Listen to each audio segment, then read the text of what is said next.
G'day guys and welcome to the Centre Bounce for another Thursday night drive home session. It's your boy Joe, and the home and away season is officially over. Well done guys, congratulations on making it all the way to this point. Congratulations on getting through the entire Supercoach season.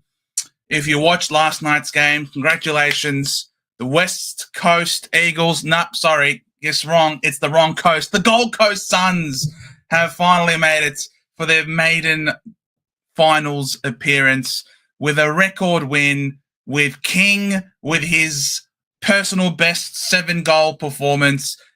That was an interesting way, a very wholesome way for the AFL to end the season. And we go now talking about the off-season, talking about the results of the year that was, trades, player movement, and also, of course, Supercoach finals and the AFLW fantasy can't be discounted. Big J will be joining us very shortly. G'day, Velo. How's it going? I said it approximately a month ago that Charlie goes before Harry. Now, Charlie's not actually gone anywhere. The reporting is that Charlie requested a trade, suggested a trade out, and yet that was shut down. Is that not what the news is reporting? What are the Sydney Swans realistically going to offer Carlton? Like, realistically, what can the Gold Coast Suns offer Carlton? They're going to have to offer up one of their superstars, and that's just not going to happen, I wouldn't imagine. Michael Reid all about it. Yeah, Harley Reid, your boy, he stayed. You kept the faith all year long. You said he ain't going nowhere. You said he's going to turn down all the big clubs and he's going to re-sign. Mate, you were correct. Congratulations on sticking fat with him. And big contract. That $2 million a year for 2 years is a lot of money for one so young, but he will certainly help out, I suppose, when it comes to, memberships and whatnot. His off-field stuff will certainly help. We need an A-grader in return and maybe an early pick. Yeah, so I don't really think that Sydney are in a position to do that. I don't think Sydney want to part with Goulden or Heaney. And what is Sydney's earliest pick anyway? Sydney's earliest pick, let me just share the screen. I don't like it when it's just my face. Let me share the screen. Let's have a look at the indicative draft order, AFL draft order as it currently stands.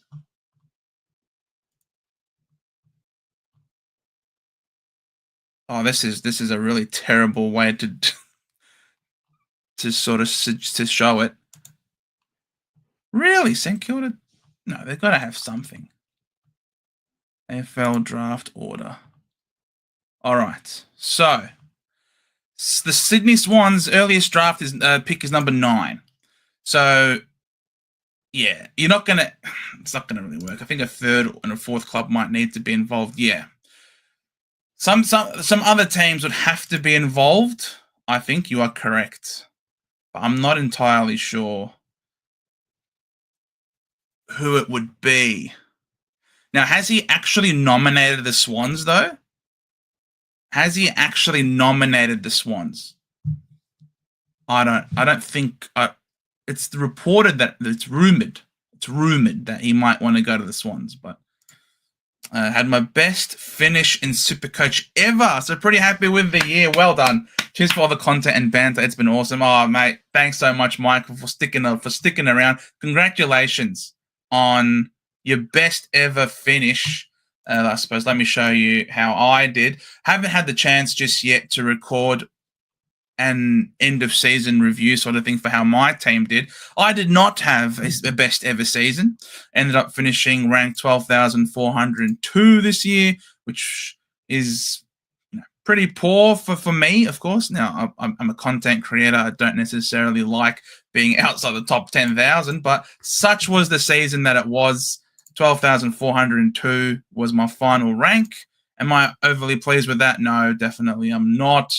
The team ended up having a lot of problems to start with and had to burn a lot of trades to fix up especially all the mid-price madness that was going on. Didn't end up helping me out in the slightest. Had to burn a lot of trades to get those fixed. And there were some mistakes along the way, like trading back to Conning when Grundy was not too far apart. Tyler Duar, we were sort of stuck in the end there with the Tyler Duar, which we were hoping that he would end up being good. But of course, the second we traded him in, we ended up breaking the poor guy. Let me show. Have a guess. Have a guess when I traded him in. Right here. 57, 10, 21, 26. So it was a bad trade in to get Duar because we ended up paying big bucks for Grundy. So it wasn't a great season at the end of the day. McCarthy was our flex, which wasn't the worst, but unfortunately we ended up having no cover, and we've had a few donuts to end the season. And of course, Angus Clark decides to pull out 106 and beat two of my premiums, which is pretty hilarious, but can't complain. That's what it was. That was the season. 12,402. We move on to finals, AFL to the Supercoach finals. This is what my team is currently looking like at the moment. Not entirely sold on it just yet. I just never know. I just never know which one of Ashton Whitfield is going to pop off playing against the Hawks at NG. I'm just going to rock with both at the moment. Obviously waiting for news to come out. I like Dunkley. I think he's a great finals player. And McCluggage, he's just always flying under the radar. Bailey Smith is playing at the MCG. He can probably use his pace with the wide expanses. I do like Ryan. The forwards are really tough for me to pick this year, so I'm looking to pick non-forward forwards. I think Myers and Moore probably are the ones that push higher up the ground and have a few more touches and tackles higher up the ground. So I'm going to go with those two, and I think you can't not go with Nick Dacos.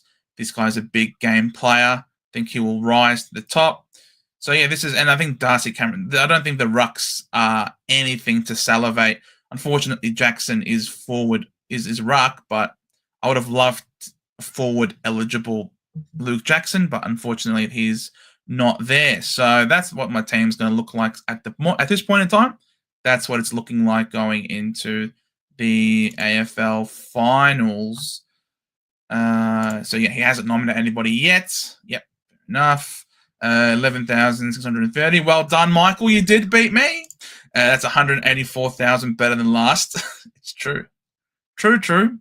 That's one way to look at it. I did kill yet another player. I know. I'm really good at killing players. So who's winning the cup? It's a very good question. I do think Brisbane still are my favourites for me to win it all. Crows versus Brisbane. Grand final. So that's a day to sleep, lol. Come on, Velo. It's AFL, not VFL. Well, what do you mean? It's AFL, not VFL. I mean, Velo's tipped two. He's picked two non-Victorian sides, the Crows and the Lions. So I think that's the pure definition of AFL there. Who actually is going to make it? Well, I personally, let's go through it. We have the fixture. Blues dig heels in sick move.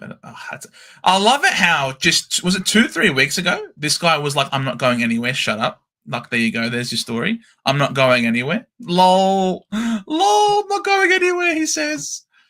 Nice. Good to know. You're not going anywhere. All right. So, predictor. Here we go. This is the finals. If the predictor would load up. Finals. Yep. All right. Let's reset this. Reset the finals, please. All right. Thursday night, Next Thursday, it will be Adelaide versus Collingwood. I will be doing a live watch-along of this game. If you want to watch with different commentary, I will be doing a live watch-along of this game. Good evening to you, Frankie. Hope you're doing well, my man. It's been some time. So, Crows hosting the Pies. I do think that the Crows get up for this. At home, and yes, there is no Rankin, but I still think that they get up. I still think the Crows get up in this one. They are a lot healthier. Collingwood will be without Jeremy Howe, which is a really big out. Means they're going to have to tinker and restructure with how their team is set up. And I do think he is a really important defender for them. They'll bring the heat for sure. That I understand. But I just think that the Crows, with the 19th man on field, the crowd, I think that will help as well. So I'm going to go with the Crows here. They have more firepower. And really, Collingwood have issues in the midfield. They have issues in the forward line. And they have issues in the back line. So for them to struggle against Melbourne as much as they did just goes to show Collingwood are not entering the finals with good form. So I'm going to tip the Crows to win that one. Would love to see Collingwood out in straight sets. Wouldn't we all, Velo, if you're not a Collingwood supporter? You would absolutely love to see it. Was hoping we could get Eddie and Rashuto to do the commentary. Wow. A staunch Crow and a staunch Pie. That would be real. That's a good call, Michael. I like that call, actually, from you. And then Giants v Hawks. I think the Giants are going to be bolstered with some pretty important ins for this game. If we go to the injury list for the Giants, pretty sure they're getting some. The Calvary's coming back. So Jesse Hogan's a week away as of, yesterday. So he gets the week off. So I think Jesse Hogan will be available. Kelly will be available. Stringer will be available. Buckley will be available. And I think Buckley is really important for them. Really important. And he'll play a big role. So all of Kelly, Hogan, Stringer, and Buckley will be available for this game. Now, does that necessarily mean they're going to come in ready to fire? Probably not, especially someone like a Stringer. They're going to be a little bit rusty, perhaps. Not a good week to be straight reintegrated into football. But then again, everyone's also had a week off. So it's not too bad. I think it might work. I think the Giants might be able to get around that, and I think I'll tip the Giants to win. The problem that the Hawks are going to have is that they're just too light in the midfield. And that's Hawthorn's biggest problem. The problem might be that the Hawks them missing Day has absolutely severely limited their output. And them genuinely being able to win the flag, they're just the midfielder short, unfortunately. Newcomb has to do a lot of heavy lifting. And he has been, but he needs support. And unfortunately, the Warpedo is, he's a role player. Nash is a bit of a role player. Ward is a bit of a role player. They need one more. And you can completely understand why the Hawks were really big into Harley Reid, why the Hawks are really big into Zach Butters. They acknowledge it as well. They're a midfielder short. Yeah, Jakey Stringer might even be the sub. Correct. I reckon he'd be a very viable sub as well. So I'm going to go with the Giants to win that one. Then Fremantle versus the Suns. Yeah, even Petrarca, Vela. Exactly. Even Petrarca, the news about them potentially being linked to him. Like that would be really cool. That would be a great move for the Hawks to get Petrarca. Another big body, dynamic, that can run, that can push forward, hit the scoreboard. He's exactly also what they need. So you can tell the Hawks are on the lookout for a gun mid that can hit the scoreboard. So that's why Harley Reid, Petrarca, Zach Butters are all on the radar for the Hawks. We then get to Freo v the Suns. Freo hosting the Suns. I'm definitely leaning Fremantle way. The Suns had it very easy last night, as we all saw. Outbodied the Bombers, just waltzed through them. It's not going to be anywhere near as easy playing against Fremantle. That midfield can go really toe-to-toe with the Suns. Having, Rowell, Anderson, Miller up against the likes of Brayshaw, Sarong, and Young. They're basically neck and neck in terms of output. So that's going to be a much harder matchup for the Suns. And then even Witts in the tap department, he's not going to have it really easy rucking against the duo of Darcy and Jackson. So they have a midfield, Fremantle, that can go head to head with the Suns, and it's gonna come down to how this forward line mixture can work for Fremantle, because they do have some tough opposition. They should really be trying to isolate Collins or draw Collins out, because once they get Collins out of the game, or maybe using some sort of decoy to go around Collins, I think Freo's forward line can beat the rest of the Suns' back line. So I'm going to go with Fremantle here, personally speaking. And as Velo says, the home ground definitely helps as well. It's a long trip from Gold Coast to Fremantle, and Fremantle at home. They were tested last week. It was a challenge, and they came back very strongly against the Dogs. I would say Fremantle are also more battle-hardened, match-hardened compared to the Suns. So that Fremantle is my tip. Then we have Geelong v Brisbane at the MCG. I'm going to tip Brisbane. The Cats haven't put a foot wrong for a long time. The Cats are a remarkable team. They manage their team so well. But they have had a really easy run home, and they haven't played against the fellow top 8 team for quite some time. And when they did, I'm pretty sure it was a loss. If we pull up the fixture again, so we sort of had a look at it last night in the live stream, in the watch along. Geelong hasn't. Oh, sorry, no, it was on the members stream on Tuesday. Geelong haven't really had an incredible. So, easy. They had another top 8 side, they lost. Easy. Top 8 side, they got pummeled. Easy. They did have the Suns, but at GMHBA, the Cats are very strong. Easy. They beat the Dogs. The Dogs can't beat any top 8 sides to save their lives. Easy against them. Played against the Giants and lost to the Giants there as well. They just got over the line against Collingwood, but remember, the milestone man, crap, what was his name again? Oh, I'm so stupid. How have I forgotten his name?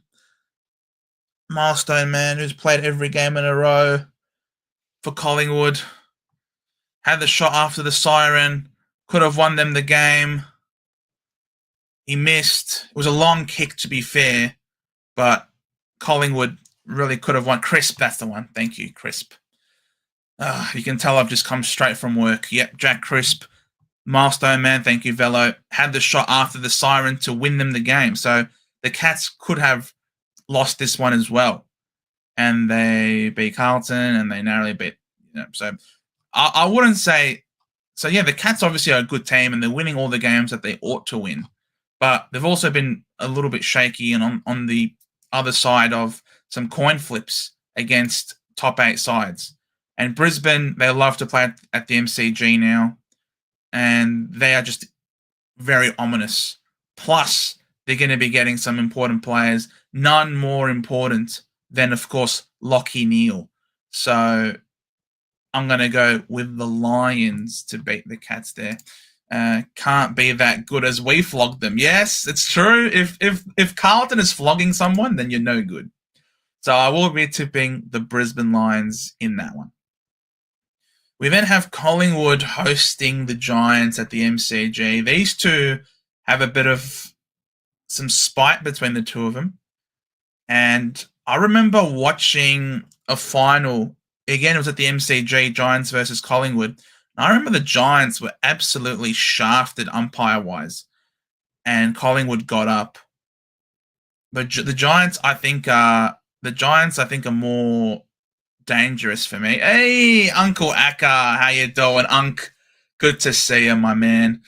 Gonna be I'm tipping the Giants here. I know Collingwood would have the Collingwood chant going through and their supporters trying to get them over the line, but I'm not entirely sure Collingwood will be able to stop the Giants' ball movement coming out of the back line.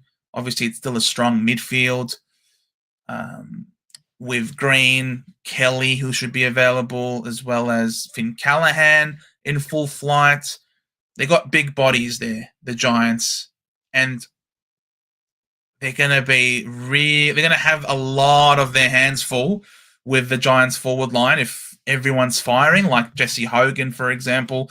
Who goes to Jesse Hogan? You'd probably imagine that the Giants would try to exploit whichever matchup that Darcy Moore has. So I'm actually going to tip the Giants here to win this game. Is the man coming on camera next Tuesday? Is the man coming on camera? Well, I'm hoping Uncle Akka comes on the camera. Who else? Which other man are we talking about? Is the man coming on camera? Which other man? You're gonna have to spoon feed me. I'm a little bit tired, as you can tell, Velo. And then we've got.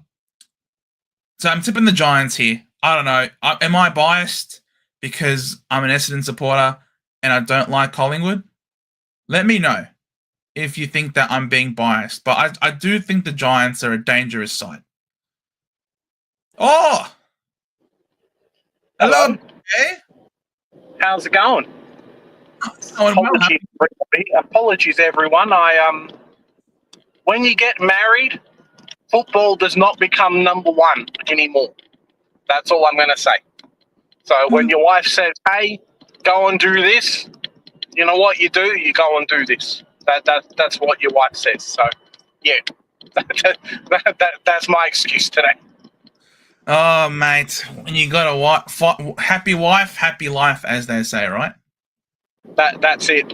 Happy wife means I can live stream till late at night and don't have no troubles and nothing going on. So, yeah, you just got to make compromises sometimes. Oh, good man, Uncle Akka. Well done, man. All right, looking forward to Tuesday night then. And so we then move on to... Oh, Jez, what do you reckon? Do the Giants beat Collingwood in the semi-final? Or does Collingwood beat the Giants? I assume it will be MCG, yeah? Yes, correct. Sure. GWS win. Oh, baby. Mrs. J cracking the whip.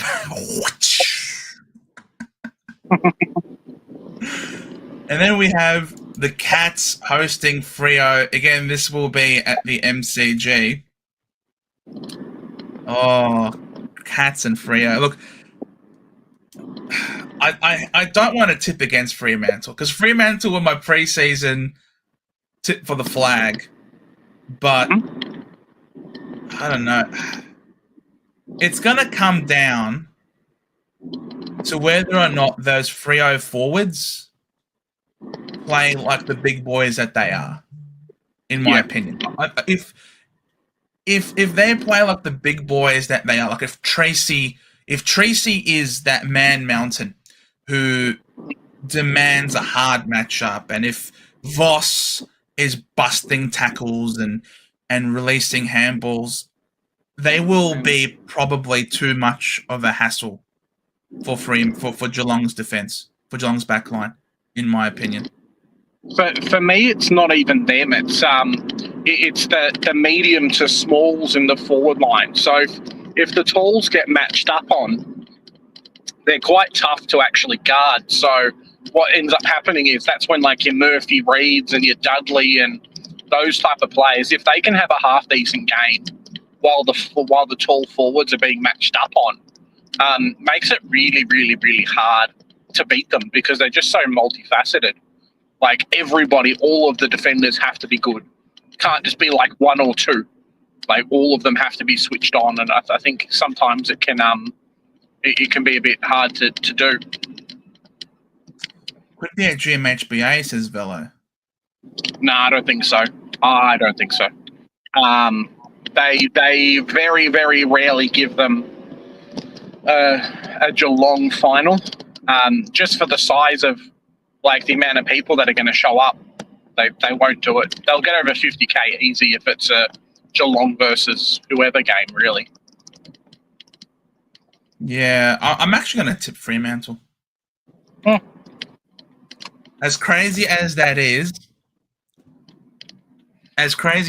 like, because even Luke Jackson pushing forward, like, what are the matchups going to be in that in that forward line for Fremantle? Like, Geelong don't really have big-bodied defenders, do they? They tend to defend with system. I think they've only got one or two players that are actually tall in general too. Like SDK's tall, but yes. Tom Stewart's not like Tom Stewart's not 2 meters. Like, no. We're going to rely on Blitzards and SDK to like carry your team. Good luck, Chris Scott.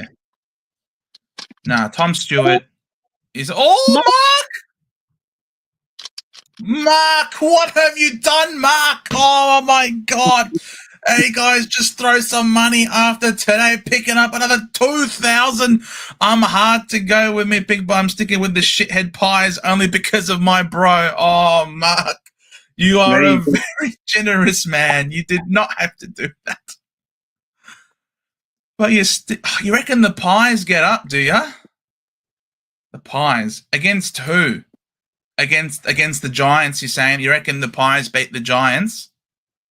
Oi, oi, oi. Oh, sticking with the shithead pies. Yes. This is going into the GoFundMe, Joe's P for Joe's PC. Yes, exactly.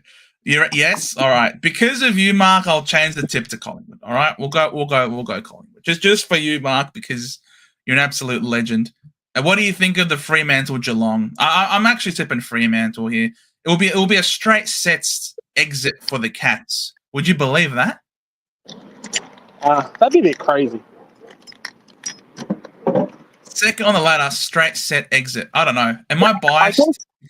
I guess kind of it talks about the strength of the league, doesn't it? I mean, straight sets, but we've never really had as strong of a team like Freo. We've never really had a Gold Coast going through and a few of these other sides. It's makes things very interesting, and I can totally see maybe after this year or next year there being a bit more of a shake-up of teams, unless certain teams get certain players by a trade period and whatnot. So yeah. There you go, Mark. Mark's also on the Dockers. Love to see it. If Dan the Man wins the Rising Star, also goes into the fund. Yes, no. Dan the Man. If Dan the Man wins, no. Like I said earlier, if Dan the Man wins, we're splitting the proceeds between us members. That's what we're doing. If MCG, it's Freo. If it's GMHBA, then it's Cats. Yeah. Probably. Actually, I have a memory of Fremantle beating Geelong at GMHBA.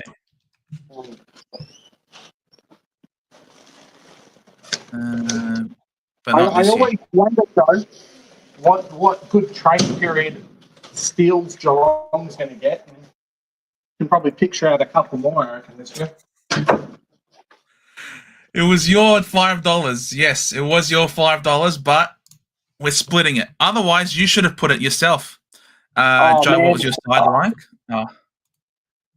My side ended like this, Joshua. I reckon, Mark, I reckon you're onto a winner there. What? A winner with what? I reckon Mark's onto a winner. If put it in the Joe Computer Fund. Yeah, so this was my final site. No, your final side, not Supercoach Classic. Wait, my final side, but not Supercoach Classic. What do you mean? What's my my final side. Okay, sorry. Finals with an S. The new thing they added. Yeah, sorry. When you said final side, I thought you meant what my team ended up being in the end, but the finals side. Yeah, this is my finals side at the moment. Sorry for misunderstanding, Joshua. I've gone Ash and Whitfield because I don't know which one's going to pop off. I've gone Dunkley and McCluggage. I think they're both safe midfielder options. No Raul for me. No, I haven't gone with Raul. Not at this point. Still iffy on Bailey Smith. Still iffy on him. I'm not entirely sure how he deals with the Lions. He's one that I'm not going to be sure about. Pretty set on D-Cam in the ruck. I'm pretty set on Myers and Moore. I don't want any key forwards going through there. No Max Holmes for me either. No, I'm just really confident that the Lions get the dub.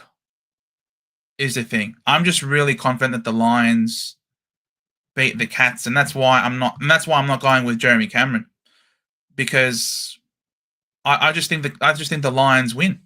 I think the Lions are a better side. They're a stronger side. They're going to get their hands on the ball, and when they don't have the ball, they're going to force turnovers. Very similar to how they played last time. So for me, key forwards always perform in finals. Look in 2022 and 2024. Well, maybe Logan Morris is the pick. Josh. Maybe Logan Morris is the pick from this game. I'm pretty confident. I don't know. I'm pretty confident that the Lions get the dub in that one. And then we move to the prelim finals. Adelaide hosting the Dockers. I'm very comfortable picking Adelaide to win at home for that one. Riley Philthorpe is one that I'm seriously flirting with. If I had to pick a key forward, Riley Philthorpe is the only one for me, for sure. I'd be picking Philthorpe.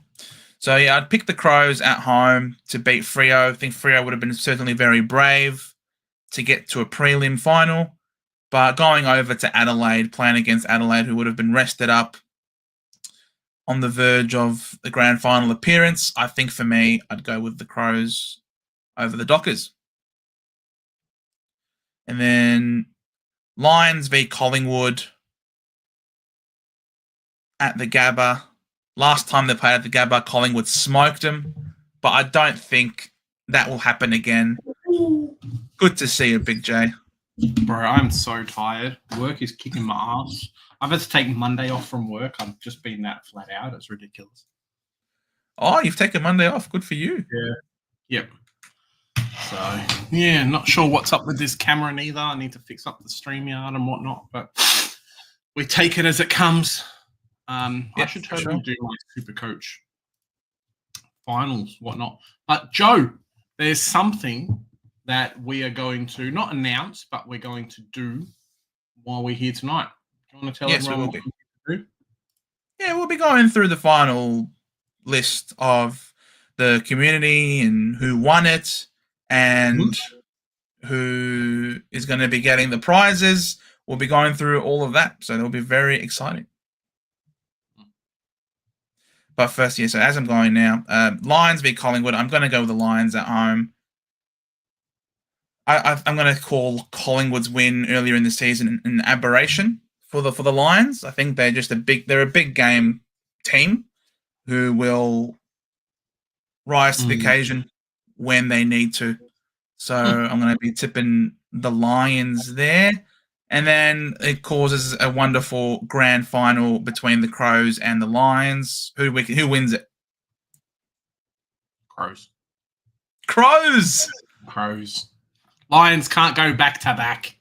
No, thank you. Crows. Always certainly can. I don't want them to, though. You don't want them to? I don't know. The Crows. if they had Rankin, I'd feel so much more comfortable tipping them. But I'm gonna go the Lions personally. If they make the grand final, Rankin will be back. No, he will not. Oh wait, Yeah, it's 5. Isn't it 5 games? no, it was 4. It was reduced to 4 games.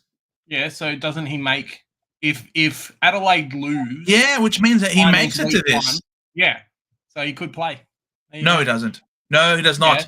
Because he round 24, finals week 1, prelim, grand final. Nah, grand final is the 4th game. That's what I'm saying. So if Adelaide lose the finals week 1, then Rankin But they plays in the haven't. grand final. Yeah, but like if they do, then he plays grand final. That's pretty funny. Oh, no, it'll be harder for them to make it to the grand final. I'm not tipping the Pies to beat the Crows. I'm personally tipping the Lions to go back to back. I just think their midfield will be too strong for the Crows. The Crows are not bad in the midfield, don't get me wrong, but the Lions are just absolutely stacked. And every single one of those Lions midfielders can run out the front of the stoppage and kick a goal. So they're just too much of a threat. Every single Lions player is a threat, and I think they'll just grind out the win. Even if the Crows are brave, I can see the Lions midfield winning it for them. Okay. You know what's funny? Yes. All of the ruckmen. This is hilarious to say. All of the ruckmen in the final series are shit. Yes. There's no good ruckman. They're all shit. Correct. It's like, ugh. I almost feel like Correct. picking Jared Witts just for fun. Yeah, like you probably have to go Lloyd Meek as your week 1 ruck selection because everybody else is no good. Could be DCAM. DCAM did drop a 150 on Rob when they played last time at Adelaide Oval. But Rob is historically like a decent enough ruckman, yeah. And Briggs has been giving up points like nobody's business. Briggs has been giving up a lot of points. It's true. Oh, this is only showing me the final stats. Oh, that sucks. If I go to Classic and type in, where is it? There we go. Oh my God. Darcy Cameron. Type in Darcy Cameron. Look at his stats in this game. It was only a couple of weeks ago, mind you. 142 he dropped on Riley O'Brien's head. 142 with 24 disposals, 5 marks, 30 hit-outs. Got 5 free kicks, sure. Wait a sec. What? Did the Dogs not make it into No. the finals? Really? No, because Gold Coast won. Huh. Fair enough. So yeah, I'm pretty content going with Darcy Cameron, considering just a couple of weeks ago he dropped a 140 on Rob. So I'm not too against it. Yeah, Lloyd Meek could also be a really good option too. Not against Lloyd Meek for that spot. Mark's a bit crazy. I've got $100 on the Bombers AFLW for the grand final. There you go. $31 to 1. Mate, you're going to be walking around with a big bag there, Mark. A very big bag. That's a lot of Joe's PC right there. Oh Joe's getting a good PC, please. Look at Velo. Nice odds. 31 to 1. Nice odds, he says. Not as good as Dan Curtin. No, not as good as Dan Curtin. It was 51 to 1. Where's Brayshaw? Man, there's only so many players you can fit into your team. Yeah, if I wasn't keen on Ashton Whitfield, which might be the way to go, I'm also considering Jordan Clark. If I wasn't keen on those two, just got to move some players around to see what we Surprised you don't have Dawson. He loves playing the Pies. Oh, I'm pretty sure the last time Dawson played against him, he wasn't that great.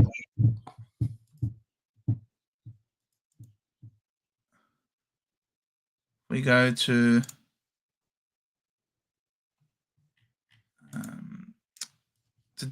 trusted DFS.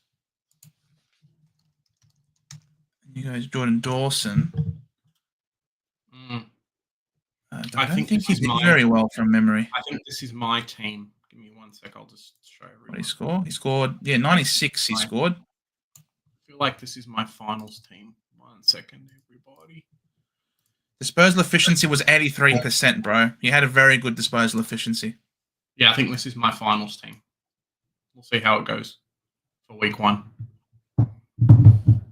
Very nice. Yeah. Finally get to own Matt Rowell in Supercoach, you know. not that it matters too much. Hey Tyler, how you doing, mate? Nice to see you. Good to see you, Tyler. Yeah, that's my team. Might have been clangers, you say. Oh.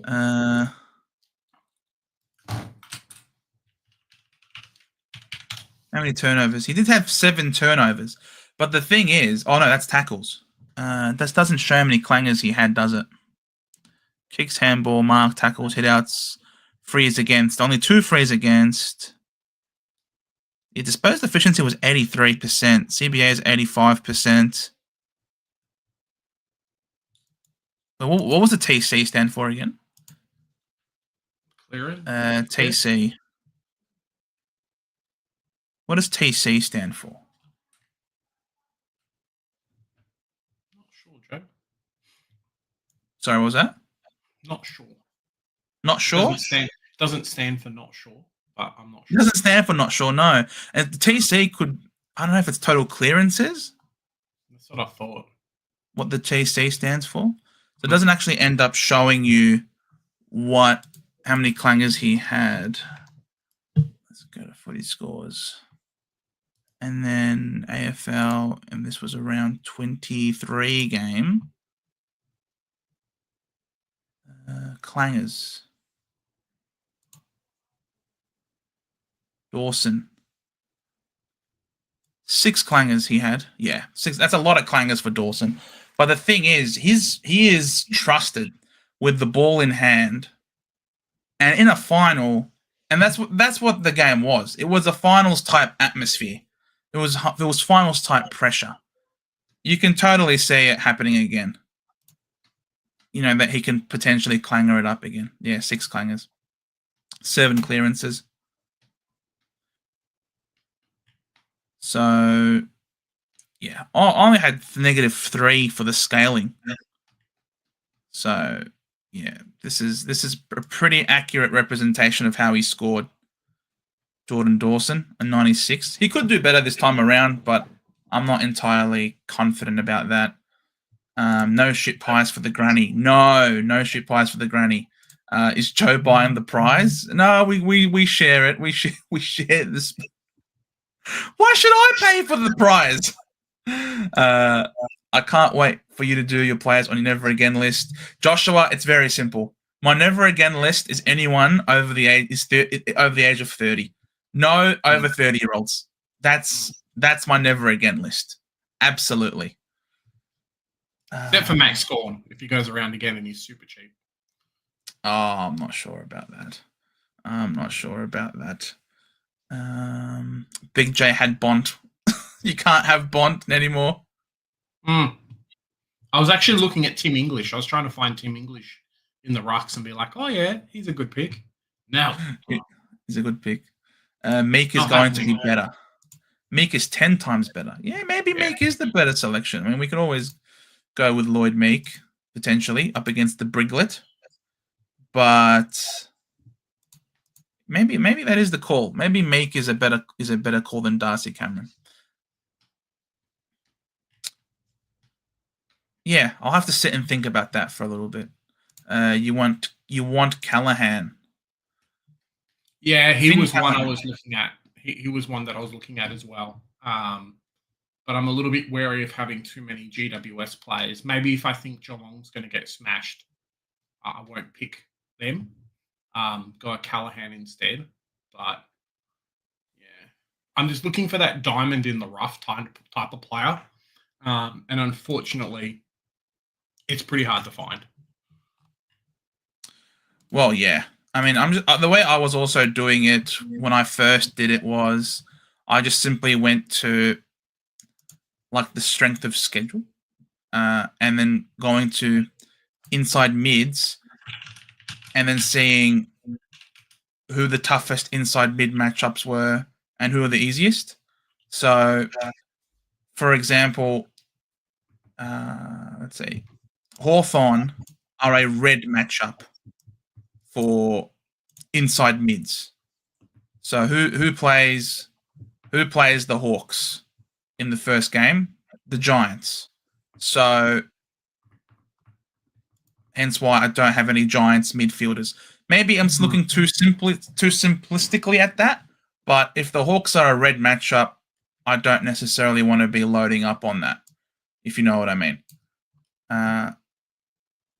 Brisbane are a tough matchup.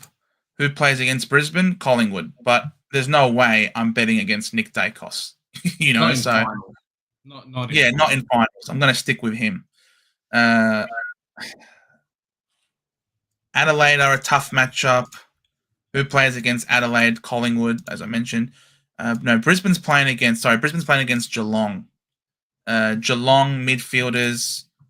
I've got Bailey Smith, who sort of is an outside runner, playing on the wide expanses of the MCG. I reckon the Cats. You know, if Bailey Smith can get on the run, I don't think there's anyone that can run with Bailey Smith. Hence why I've gone with him. And I think they would put more attention onto Holmes than Smith. Personally, I think Holmes is the more dangerous player because he has better foot skills than Holmes. So I'm going to go. That's why I've gone with Bailey Smith. But again, not entirely sold on that. Who else has a tough matchup? And then you got Fremantle is the next hardest. 1, 2, 3, 4, 5, 6, 7. So they're the 8th hardest matchup. Fremantle. So you could go with a Gold Coast mid, potentially like an Noah Anderson or a Rao. I think that might be fine, considering that they're not in the red or the orange. Forgot about Zorko. Zorko is obviously a designated kicker. So if we go to the designated kickers and we filter, so Zorko's playing against Geelong. Geelong's just outside the easy matchups. So maybe he's not too bad of a selection potentially, Zorko. Collingwood are an easier matchup. Adelaide. An Adelaide designated kicker. Who's the Adelaide designated kicker? Are we really going to go looking at Rory Laird? No.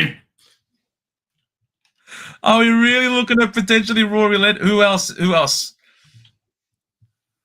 from Adelaide is a designated kicker? GWS. So GWS are playing against the Hawks. The Hawks. Ginnivan would be great in that. I've got Ryan Myers at the moment, but Ginnivan would be great. He's going to go massive at the MCG. He's actually he would have to be one of my most improved players, I think, this year. What did Laird score against Collingwood when they played 2 weeks ago?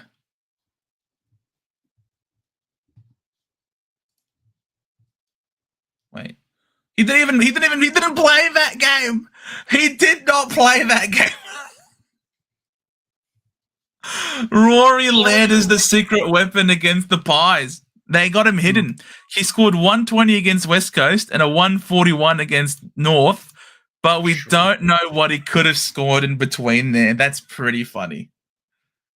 That's pretty funny. All right, yeah, I'm not going to go with Rory Laird anyway, though. Let's be real.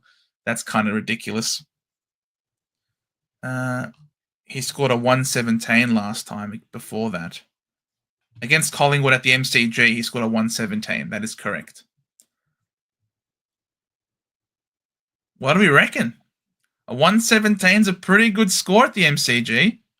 He might play even better at home. You would think.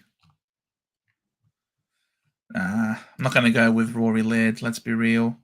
And then what have we got here? Oh, Tatum, good to see you, man.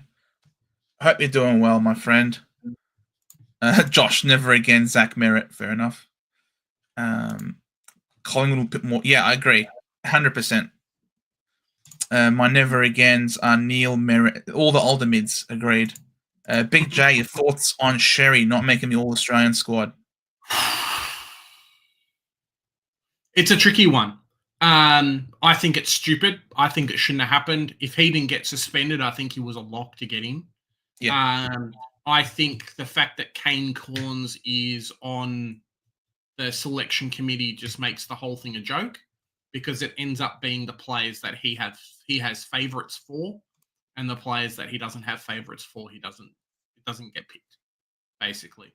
I think 0 North Melbourne people. I understand the position of the ladder where we're in, but no Cherry. I think he's. Someone posted up on Twitter. He's leading like the stats for clearances, stats for tackles, stats for hitouts this year, and like 4th in something else, like across the league, not just ruckman, like across the league. So for him not to,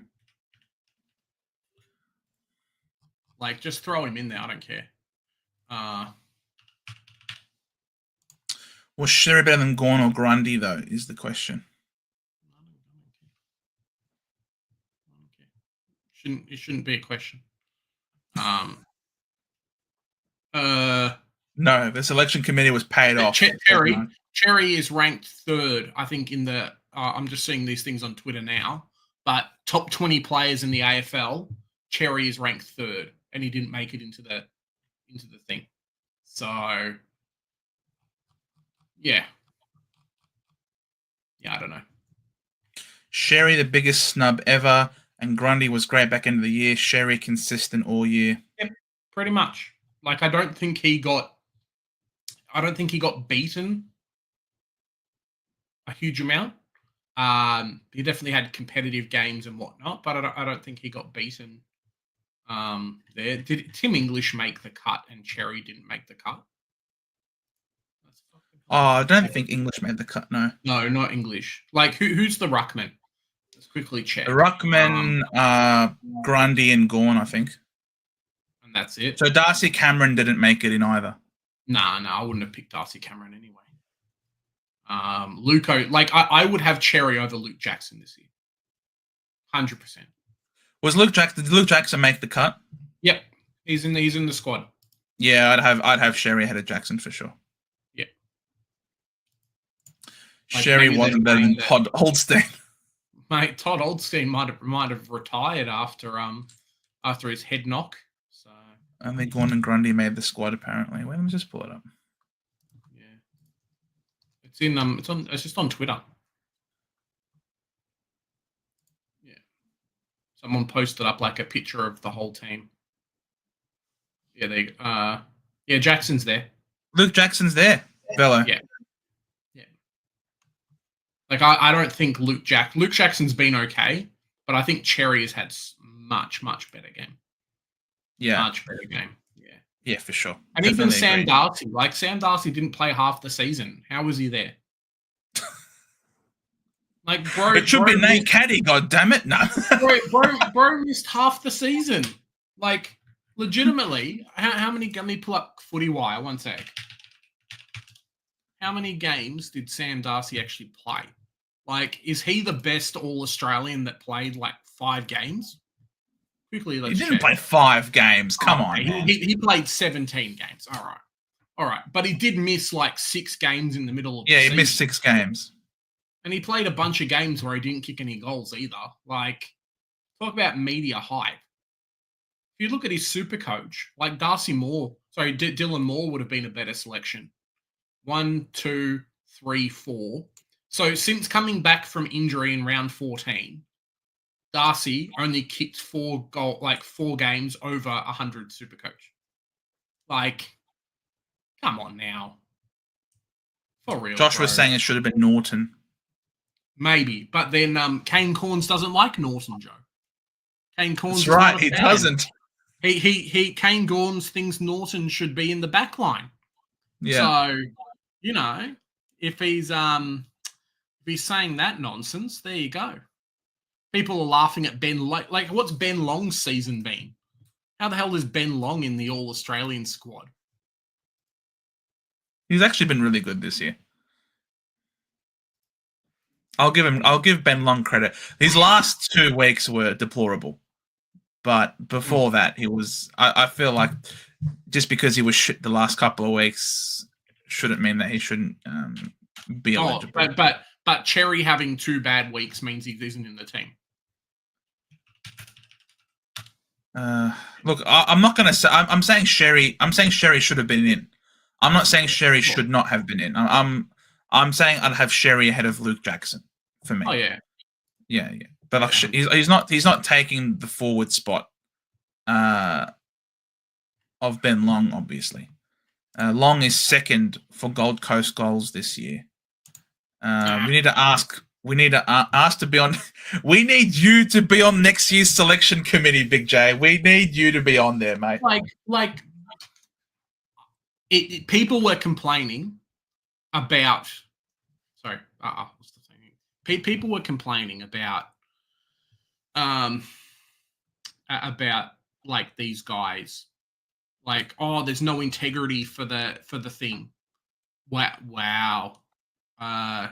Matt Carroll can get in the bin. Matt Carroll won Rising Star this week.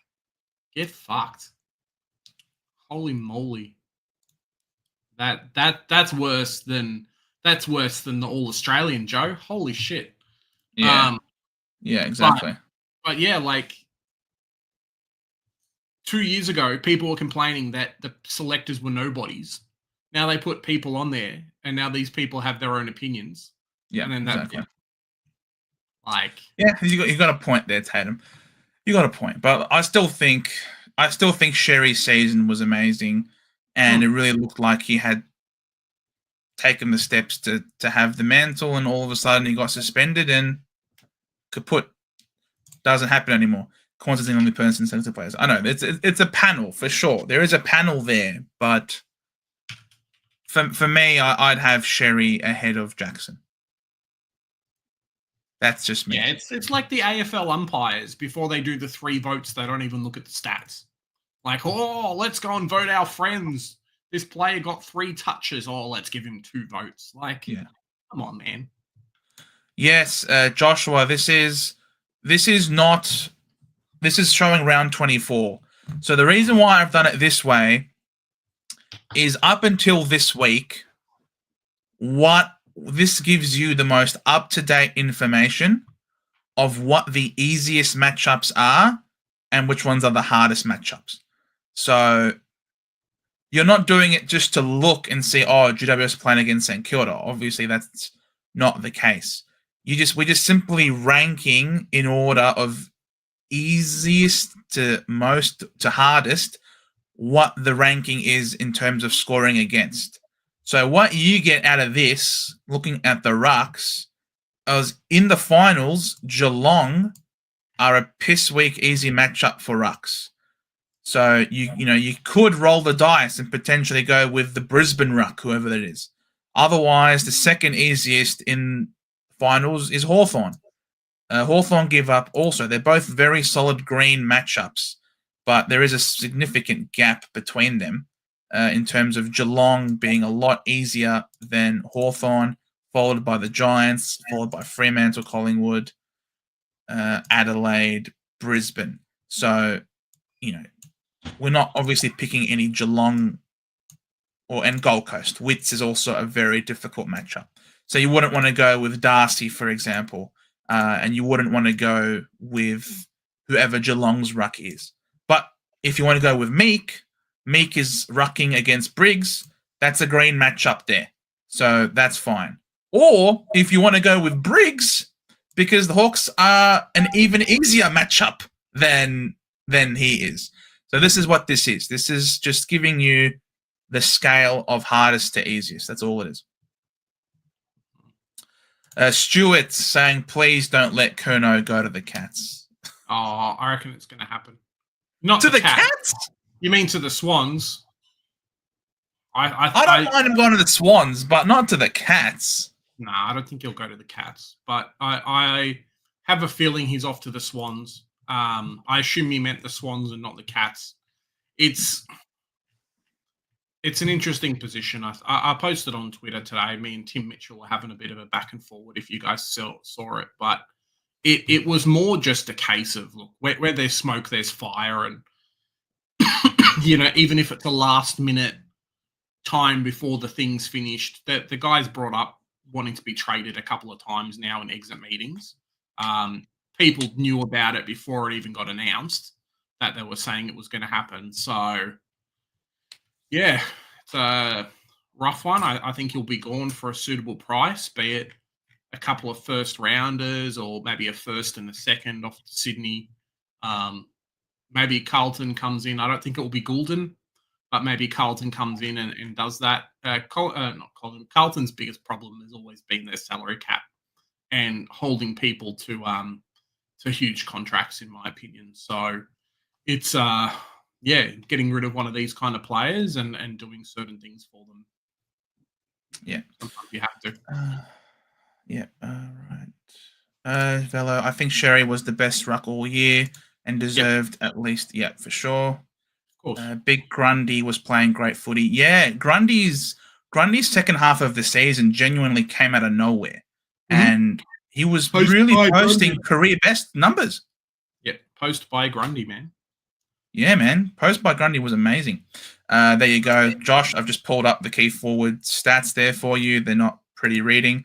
Tatum, will be interesting to see Supercoach scores in finals, and if they follow a similar pattern to normal season, I can see it maybe differently. Yeah. No, I think they'll keep the same. It will be the same, but where the difference lies is that your VCs and your Cs. So your VC gets double score and your C gets triple score. So it's going to be really important that you nail those two, because if you don't, then you're going to be definitely behind the 8 ball.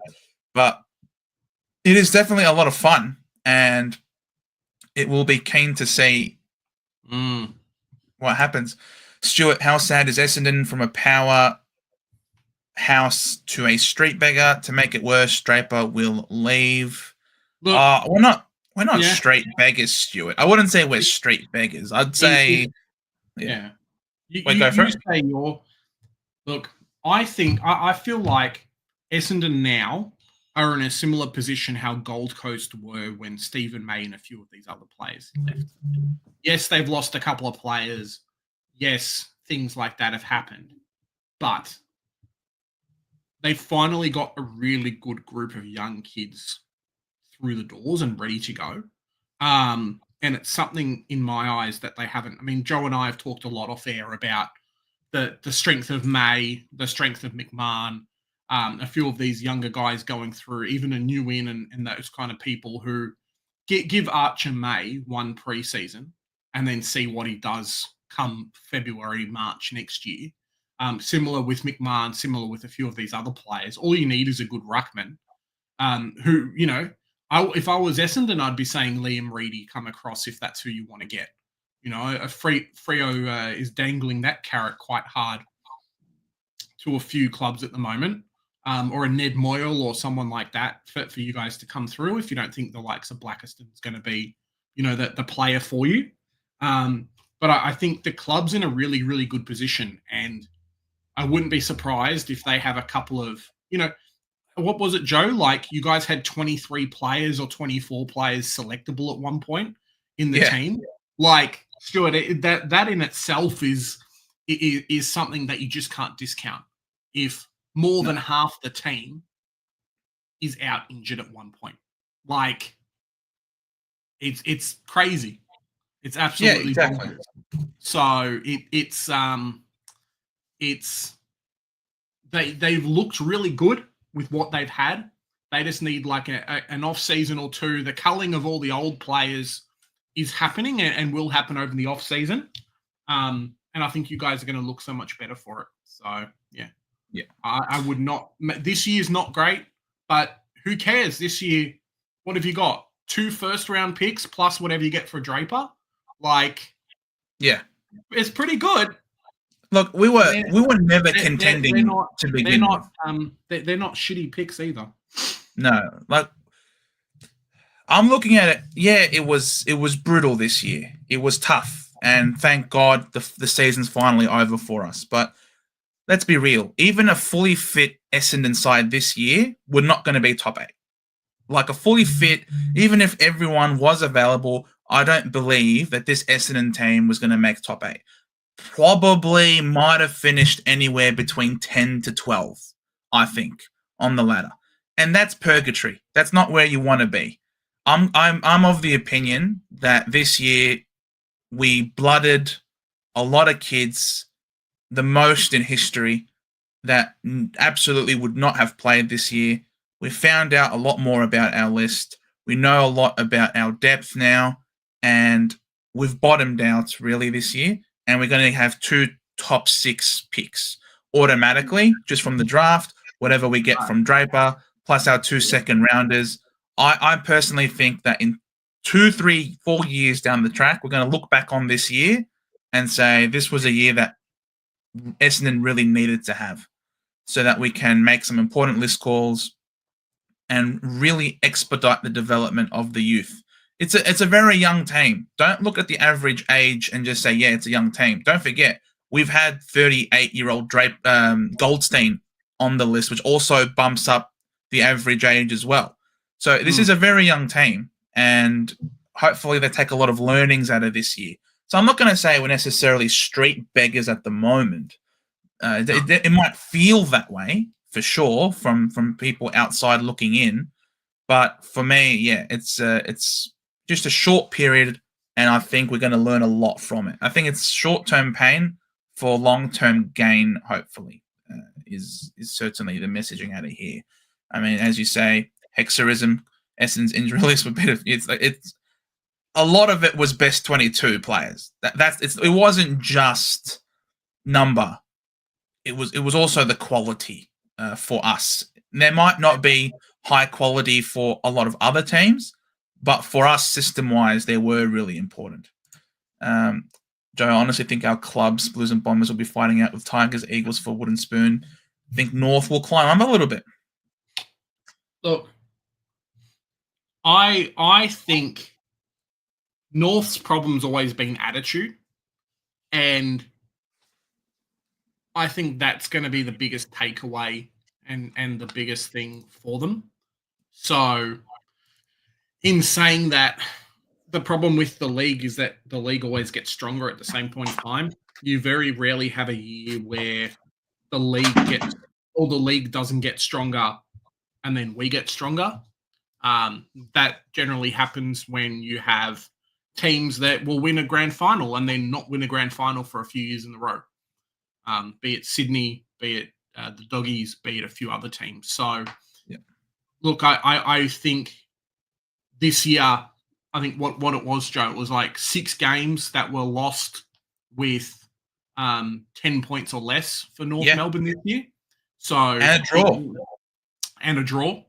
So I think if some of those turn around, then life becomes a lot better. I think potentially fixture as well next year may be a little bit more favourable for us, still being on the bottom of the ladder versus playing so many tough teams this year. So potentially that as well, but it all comes down to attitude. I mean, and fixing some crucial holes in the team, which I'm hearing we're hoping to try and do in the trade period. Mm-hmm. But if those players decide to come across to a North Melbourne or not, that's up to them, really. So, yeah. It's not a free agents market, unfortunately, AFL, like other sports.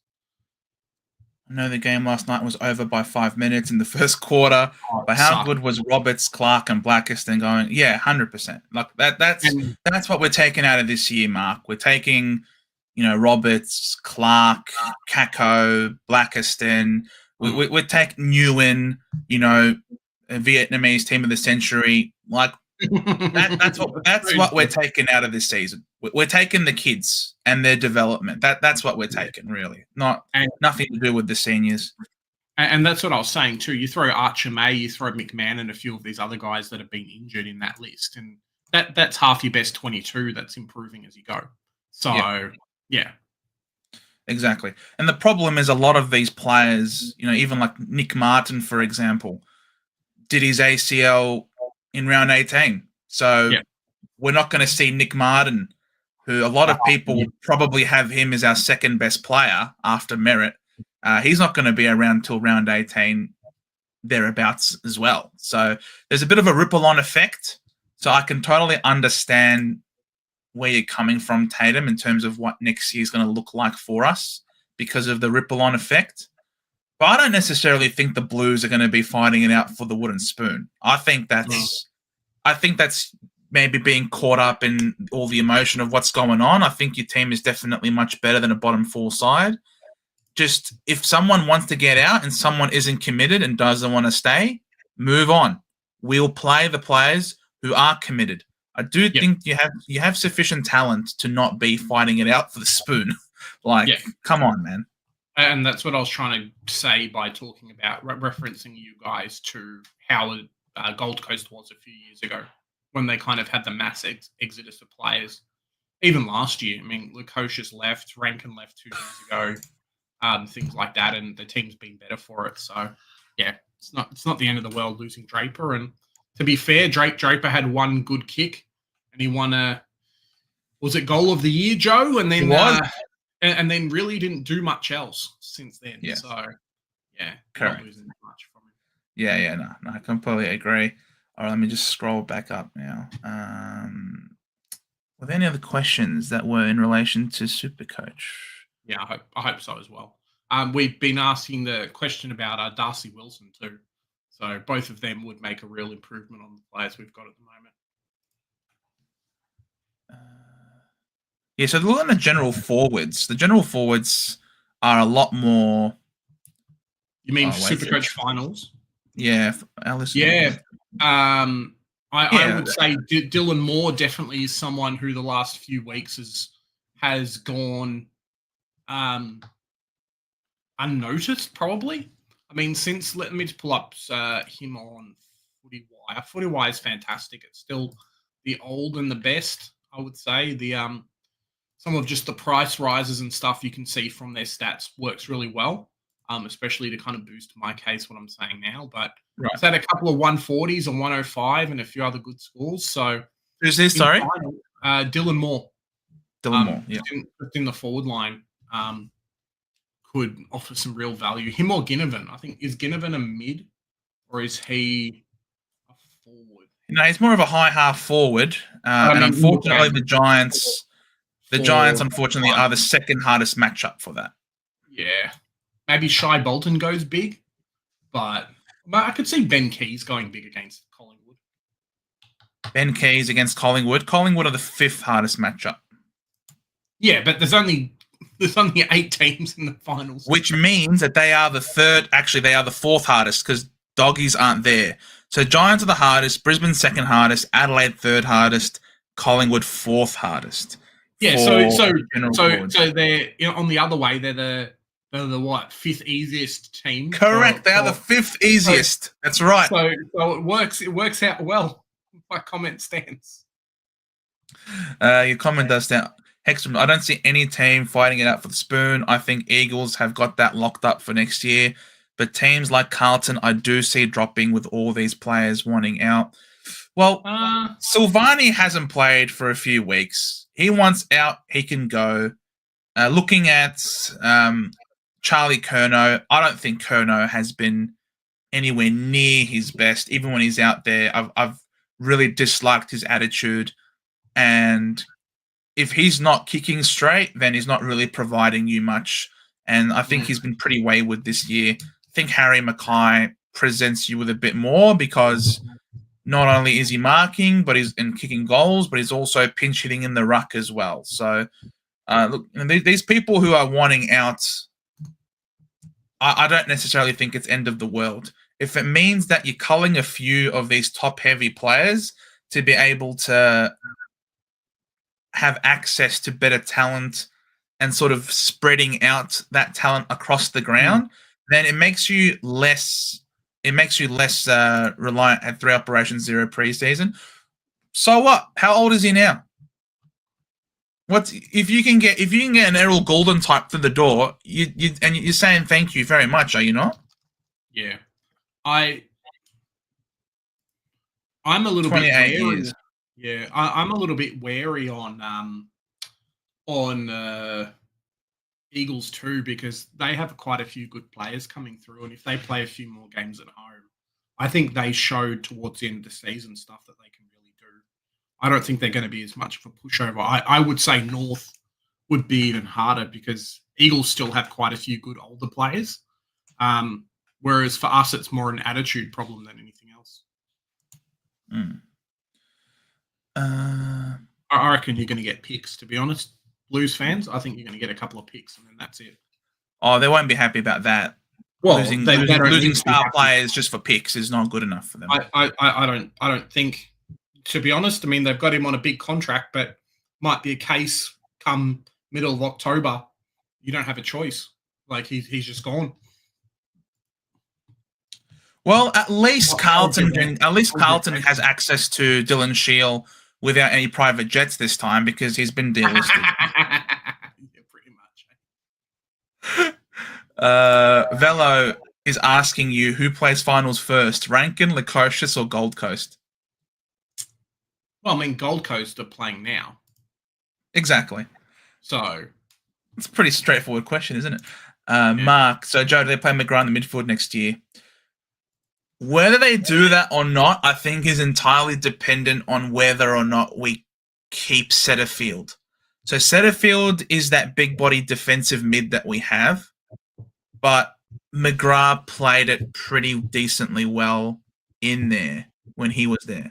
So it might be a question of whether or not we're going to maybe give more games to Jaden Ewan to play that small lockdown defender role and therefore play McGrath in the midfield. I don't know. And then if that is the case, then we probably delist Setterfield, who is injured and out of contract this year. So, but the club has to be ruthless, and if that means dropping someone like Setters, so be it. I don't think for the strength of the club, I don't think Setterfield should be there. Yeah, that's my opinion. If you want to get better as a club, Setterfield is not the right way to go. It's like us recontracting the likes of CCJ because he's our only tall player. Like, it is the most idiotic and stupid thing to do. There is good state league talent that would push Setterfield out of a spot tomorrow. Like, just straight up, there's delisted players at the moment who would push Setterfield out of a spot tomorrow. And the guy's not even best 22. Like, just save the list spot and get rid of him. Yeah.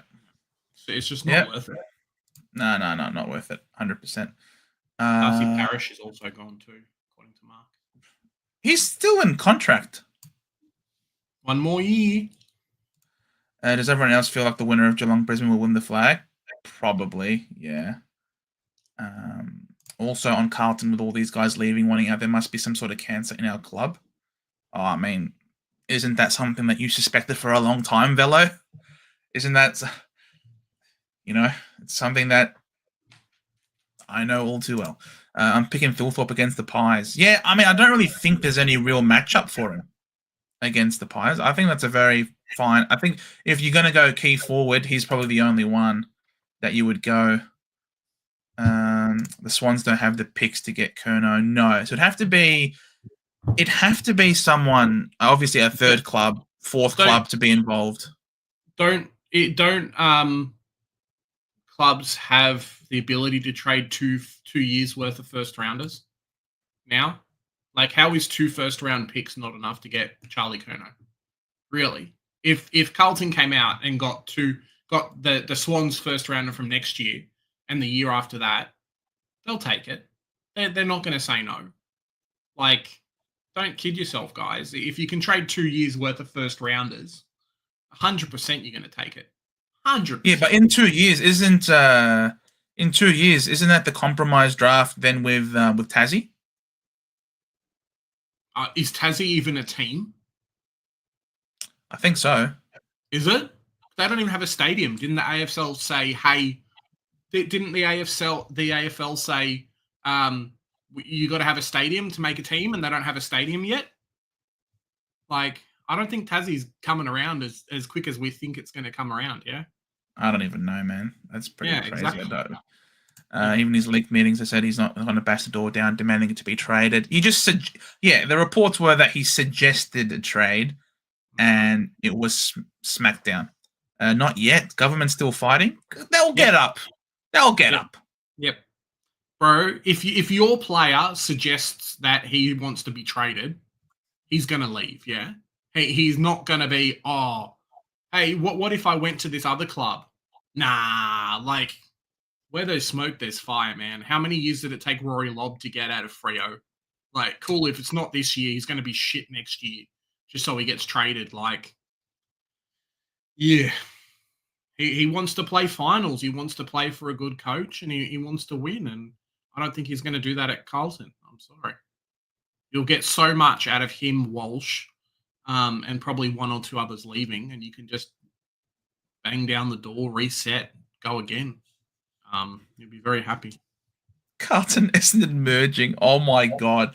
There is no unholier communion than that. Holy crap. Oh no, Joe Delisting said a goat. Do you need some tissue? No tissues required here. How bloody long will Brisbane be good for the Ashcroft? Yeah, I know. The Lions are going to be good forevermore, and the problem is they're going to hit the academy and the father sons, and unfortunately, as a result now that Brisbane have snuck in and got all of that, they are forever going to be ahead of the curve, and no other team from here on out is going to be able to get any sort of way to get back at them and close the gap, because they're shutting the door behind Brisbane. So all of St Kilda's whinging and moaning and crying to try and have a more equality is just going to shut the door on us bridging the gap against Brisbane, who are absolutely chock-a-block full of these riches, and the door shut right behind them. And they're going to be laughing forevermore. Brisbane can be like, yeah, sure, that's right. It's not fair. We have really benefited from this. We shouldn't let anyone else benefit from it anymore either. What a joke. It's so stupid to me. Yeah, it's the thing with Brisbane too. I mean, we've seen it with Draper potentially going up there. We see it with Oscar Allen going up there. We see it with Lachie Neale when they got him as well. A lot of good players come from Queensland, and they want to go home back to Queensland. They want to escape the bubble but still play well in football. And we see it with Geelong, where they just – it's not a snowball, but it's a constant wave of cool, a player retires, but the team's still really good, so let's go get someone else to come in and fill their spot. The next one comes in to fill their spot again. The next one comes in to fill their spot again. I mean, Zorko will be gone, and God forbid, who's a good halfback, Joe? I could totally see. Let's make a prediction. Let's make a prediction, right? In 3 years, Zorko's going to retire, and Jordan Clark's going to go play for Brisbane. Like, something weird like that is just going to happen, where the Zorko leaves and miraculously they throw like a first round pick at one of these clubs. They make sure someone's disgruntled. They give them a bunch of money. Done. Straight up. He's just gone. Or a McKercher like gets pushed out because North Melbourne like can't afford all the superstars. So someone goes up to, like, it happens all the time. It just happens. They're just consistently every time they're just going to have these one or two good players and fill it up with the rest. I mean, their drafting over the last few years has been really good too, getting the likes of Zach Bailey and a few of these other players to come through. And, you know, the strength of their VFL squad is always a huge thing for them, because they just Like they've always got someone coming through. You know, we talk about Reveal, we talk about Darcy Ford, we talk about all these other guys, but they've always got someone coming through to cover a spot. Like they're never like a North or an Essendon where the guys who's replacing isn't like a decent enough player. It just doesn't happen. I think that it should not just be a blanket no access in the first round, because what happens if West Coast have a father-son coming in, you know, that's a top level talent, and if we're closing all first round, imagine Harley Reid. Imagine Harley Reid was a father-son. You know what I mean? And the Eagles are bottom of the ladder, but we're closing off all first round father-son matching, for example. That means you're depriving the bottom of the ladder team from having a really good father-son to help them go up. You know, that to me is, you know, for go for it. The argument is that they're not depriving him. You just have to pick him with your first pick. Like, no, but what happens if you pick 4? If you've got, then you do a shady and then you get him. How do you do a shady? Oh, they always do shadies, Joe. How did Nick No.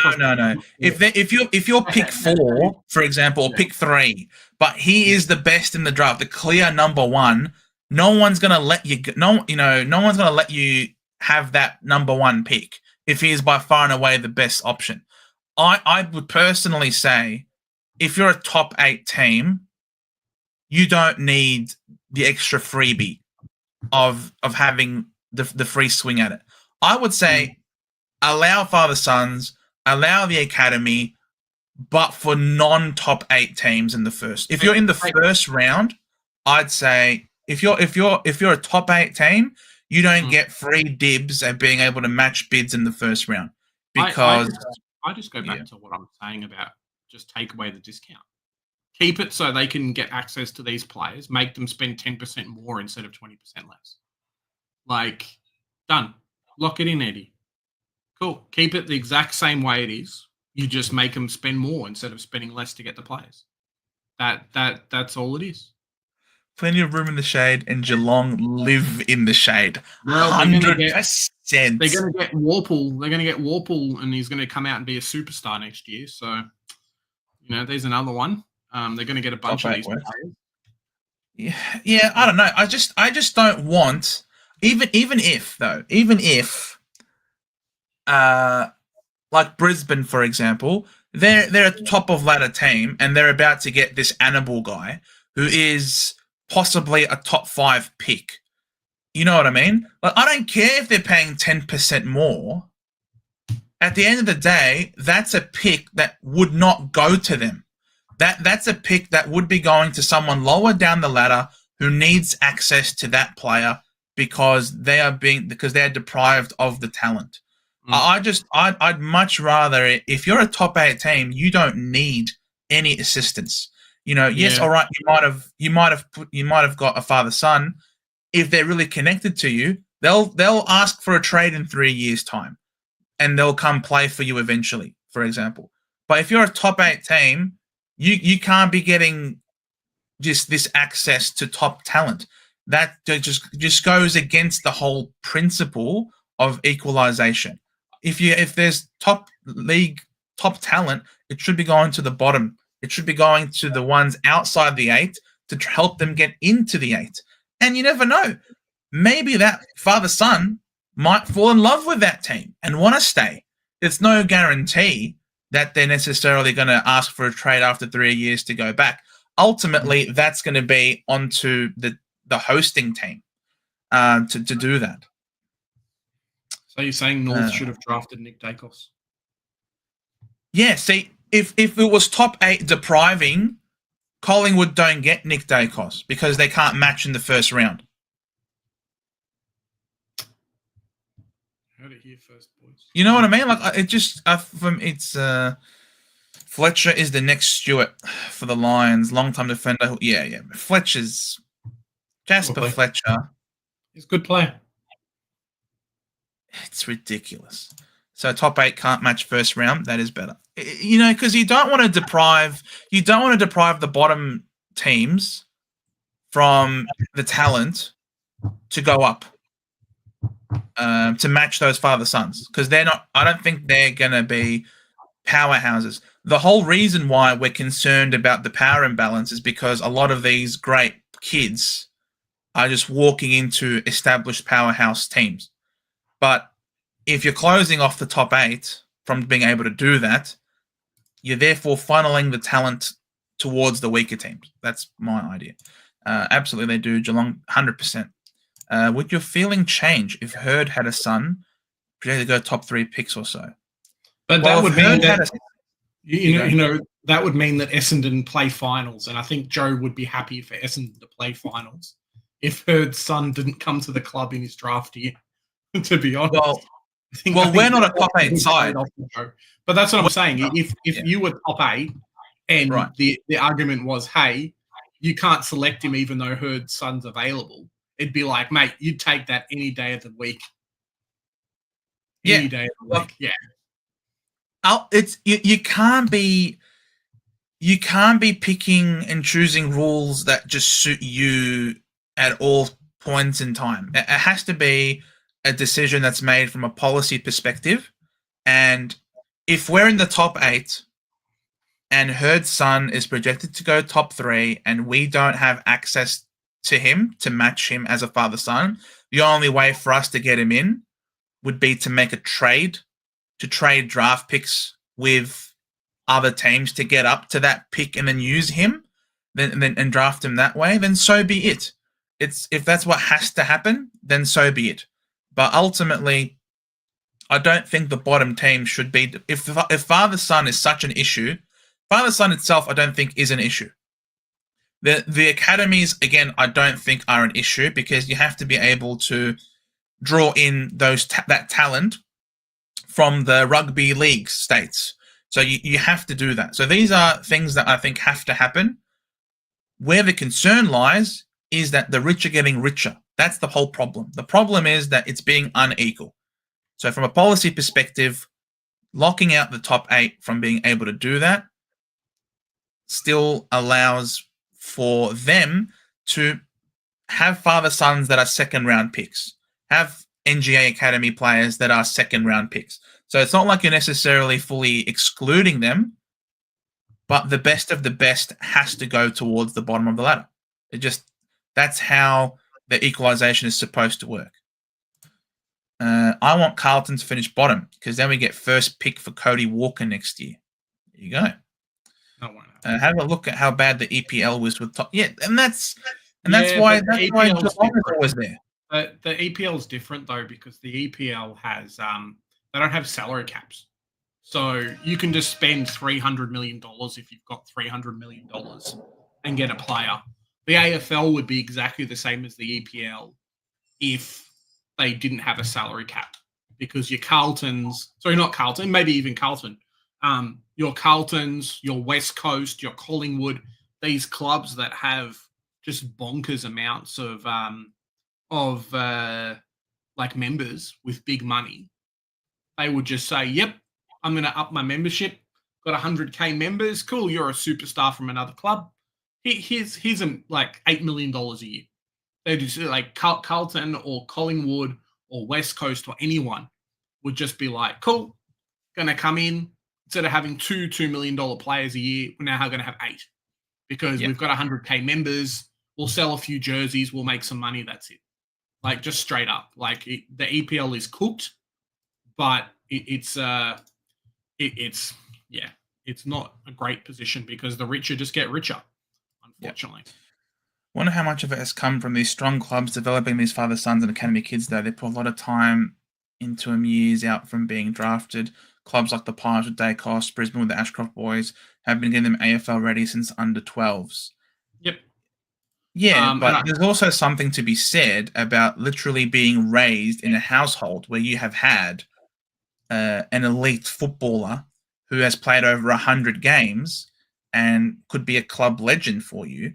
Every time you go out to play, if you're in Auskick, you've got a great accomplished player in your corner training you the right way and things like that. But regardless of that, from an equalization perspective, it needs to go to West Coast, who needs the number 1 pick. It shouldn't be Jamara Ugelhagen all over again. You know, like I 100% agree. I think changing my mind a little bit on the system, because you can always trade that player later. It generates draft picks for you. Yeah, exactly. Now the problem might be that this father-son, after 3 years, you know, really does want to go back and play football for his dad's team. Obviously, if a player wants out, there's only so much leverage, I suppose, you can have to try and keep them to stay. But ultimately, they should be given some sort of restricted free agent status. These kids, that in case if after 3 years they decide to leave, then at least the team that is being shafted isn't completely shafted. You know, they're getting something back in return. There will be an inconvenience of having put 3 years into this player and then losing them for another draft pick, but at least you're being compensated. I don't know. It's a risk. It's a risk that team is taking. Are we in a position where we can convince this kid to stay after 3 years, make them fall in love with the club? And really, if you're a good club, you can find a way to do that. But if you're a struggling club, hopefully by locking up the top 8, it means you're able to fill your team with more talent faster. Good to see you, Tatum. Have a good night, my friend. The All-Australian, yes, the All-Australian is tonight. Mac Andrew not going to Melbourne. Yeah, Melbourne are absolutely pulling their hair out for sure. Well, we say the same thing with Riley Sanders. I mean, with Riley Sanders, yeah, 100%. That happened at North Melbourne too. And you promoted teams in the EPL fall back to relegation because they can't compete with the big dogs with the money spent. Exactly. That's what it was like until the late 80s. We bought the best in the land and won lots of flags. Oh. Yep, and that's what they're trying to avoid. Yeah, Joe Big J, yes, top 8 lockout, and players going to bottom side, they can't move on until. Okay, so you would say this kid has to be there for more than 3 years. So you'd have them locked in for like 4 or 5 years, and then obviously if they want to go during that time, then at least the club has leverage. And after 5 years, you would imagine that bottom team should no longer be a bottom team. Because they have access to those top draft picks. Yeah, it's an interesting concept. I don't know if I agree with it or not. I'm happy with the 3. I think 2 years is not enough, but I think 3 years is enough time.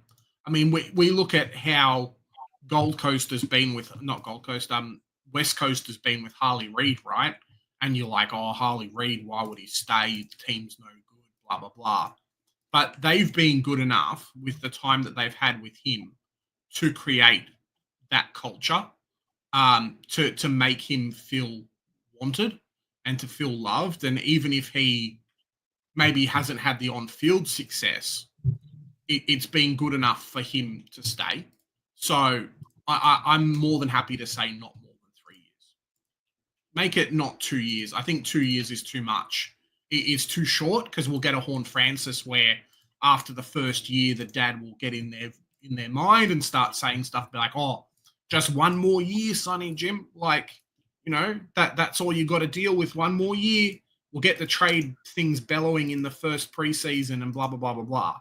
Because the first preseason doesn't really exist, right? You get picked up in October, and then you've got like a week, and then it's Christmas, and then there's the preseason done. So, like, but look at West Coast, man. Look at West Coast. They picked them up with pick 1. 3 years later, they're still gonna have pick 1 because they're still bottom of the ladder. But he's decided to stay. Yeah, he's getting paid $2 million. Per year to stay. But he's decided to stay. And to take him out to free agency. if they had said only 2 years and then that's it, I don't think he would have stayed. Yeah, but the thing is, he's signed only 2 years to get him out to free agency, and then obviously the bigger contracts. He's not staying in West Coast long term. He's not. The same way that you do you think Nazaya Wanganeen-Milera is staying at St Kilda long term? If St Kilda somehow come out and win and start competing for finals, like properly competing for finals in the next 2 years, I can see a world where he stays 100%. 100% I can see a world where he stays. And Adelaide would not be?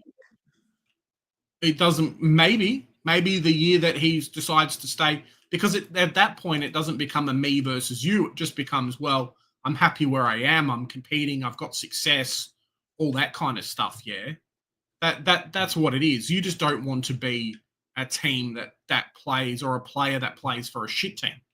That's what it is. 100%. If Nazaya comes out, if St Kilda somehow win, like maybe win a final, do whatever, start to play really well, I can 100% see a world where Nazaya just signs for a bit longer. 100%. Well, it has to really explode really quickly, because 2 years is not a lot of time. That's what they're planning for, right? That's what they're trying to do. They're trying to make the team around him so that can be 100% what they're aiming for. So they don't want to play non-finals. I mean, they've just offered TDK 1.8 million. If they're saying, oh, it's going to take us another 8 years to make finals, I think that's a bit of a shit feeling. Yeah, but West Coast aren't going to be finals relevant in 2 years. No, probably not. You know, so he's there. He's basically there, getting He's going to be paid $4 million, and more than likely will then leave after that. Potentially, we'll see. More than likely. So that's why, for me, I think if it's just 3 years coming into, because you're number one pick, the team's clearly not doing well if it's bottom of the ladder to get the number one pick. I think 3 years might be too little. I can't see too many teams going from bottom of the ladder in 3 years' time becoming finals relevant. It seems to me that these rebuilds are taking a bit more than 3 years, which is why, for me, I might think maybe 4 years is better for that initial contract. Yeah, it's not. I don't know if it's these teams aren't doing the rebuild properly. I just think the league itself is getting stronger, and you're not. It's not a case of, well, West Coast just need to get better. They're an outlier. They're an outlier. Mello, come on. It's not a case of the West Coast just need to get better. It's like, hey, the entire league is getting better at the same rate that West Coast might be getting better at. So, like, West Coast can get as good as they want, but until they actually go 110% in terms of improvement versus the normal 100%, they'll never get anywhere, because the league itself is just getting better. But that's the whole point of competition. Yeah, it's not a standard. It's not a standard. Aim for this amount of performance and you win. No. The whole point of winning is that you improve more than everybody else. Like that's the whole point of competition. So, 3 years, I'm saying, is not enough time for them to develop and improve more than everybody else. Maybe we'll see. Depends on what I'm saying. When superstar comes along. Yeah, you have to have a bunch of superstars, right? And you're probably gaining them in the draft. They could get, Nick Dacos and Bontempelli in this year's draft, and that may change things for them pretty quick. Yeah, exactly, potentially. All right. So I think that might be enough discussion about that. Let's go to the leagues. Aha! Alrighty. Let's do it. Maybe we'll do it as just like a separate episode, Joe. Yes. We'll just start it off as start. Do you want to just do me and you at the front, and then we'll... Sure. Yeah, okay. All right, guys, we're going to record it. You guys will get the live exclusive, and then we're going to upload it onto YouTube. So there you go. Welcome, guys. It is Super Coach has finished. We're going to go through the leagues, see how you guys did, check out who wins the prizes. Joe, I'm excited, mate. I know me and you this year did not end up doing very well. No. I don't think I was in. I think maybe at the start of the season I could have been a chance for the highest score at one point, but that definitely fell off a cliff massively. But congratulations to everyone that's there. And remember, guys, if you guys get picked, you got to message us either Twitter, Facebook, whatever, because I think we still have a winner from last year who won the AFL voucher who did not get his voucher because, or his or her, of course her, because they never messaged us back. So we can't really do much about that. Take us away, Joe. Absolutely. So well done. If you're here, well done. Congratulations on making it through the whole year. It takes a lot of time, dedication, and effort to actually make it through to the end. But there is, of course, only one winner of the competition. It is Zesh Frenzy. There you go, Lincoln. If you're here, you have just won yourself an AFL jersey of any player, obviously current at the moment, or of any player of AFL club. So we'll post up at the end maybe or up on Facebook, Twitter, the winners and stuff like that. But bloody hell, congratulations, mate. What was his overall ranking? Can we check that out, Joe? Well, I'm trying to see if I can scroll, but there doesn't seem to be any scrolling option here as I'm trying to. There you go. Zesh Frenzy, get in touch. Get in touch with us.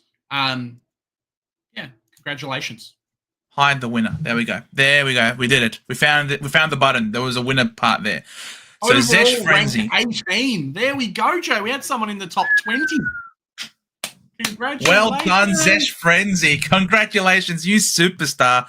Top 20 finish, and you're going to have a jersey of your choice, followed by Mitch, coach of Jagger in the Heart. Not too far behind, about 400 points behind. So Zesh Frenzy ended up doing very casually there. There is a rule that if you win a prize, you can't win another prize. Because Correct. I have a feeling with how Zesh Frenzy, I'm going to get crazy saying that name a few times, how well he's done, he may be in league for our second prize, Joe, which is what? Is the second prize is the highest score gets the AFL voucher, and then we have a lottery, just a random number generator, to give us the AFL store. No, sorry. The second prize is the general admission tickets. The random prize at the end is the store voucher. But well done to Zesh Frenzy. You are getting the jersey. You will not be eligible for the general admission game. Yep. Now, we just got to figure out how do we check out the highest score, Joe? We do, like we've done all year long in our live streams, we pull out the trusted notepad and we start taking notes round by round of the highest score that happened. Yep. So we're going to have to go through. All right. How do we do this, though? How do we see round one scores? 1 second. Game day, perhaps? Technical difficulties, guys. Head to head.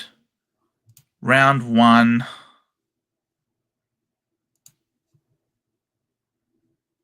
All right. See all teams.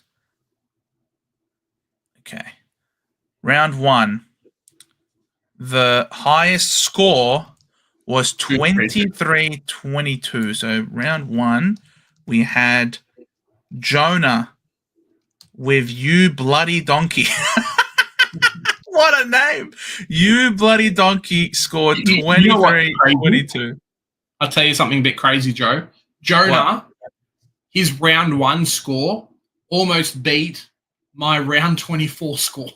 Wow. Yeah, in round one. Unbelievable. Round two. The highest was Lucas. Yeah. Captain of Corn on the Lob. I love these names. With a 2,075 score. So far, Jonah is in the lead. Round 3. We had Brad. No, this is not correct. This is not correct. Yeah, it is. 2,096 is more than 2,036. This is sorting by total points. All right. We might have jumped the gun then. Let's go back to round 2. Good thing I just noticed that. Is 2,075 the highest score? No, it's not. Spicy Onions. 2116. Is there a higher score than 2116?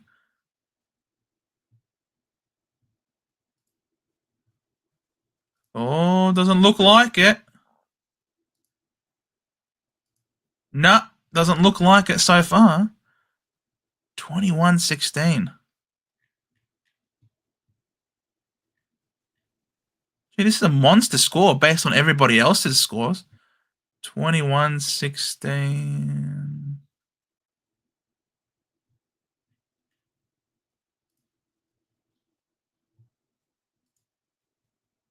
Gee, we've got quite a few people in this in our community here. 2116. 2101.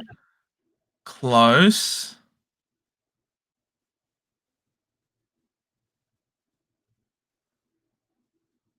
Oh, this is going to take forever. Why can't we sort by round 2 points? By the round points. It's only sorting by the total points. Blame the AFL. That's all right. Only 378. Oh, wonderful. Only 378. 2116. Yeah, let's say seems to still be the highest. Let's move on. It won't be the highest score of the season anyway. So, yeah, that's all right.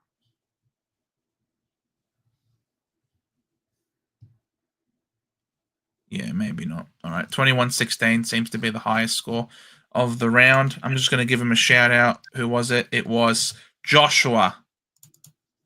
Welcome, Josh. Captain of Spicy's Onion. There you go. Now, round 3. Oh, we're doing round 3? No. Yeah. 3. Let me see.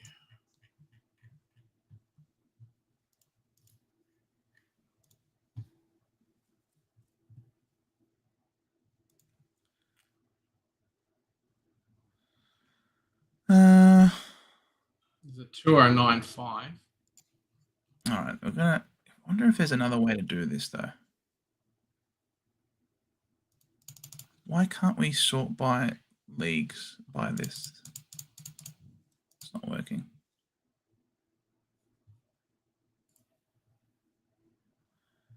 Maybe if I go to leagues,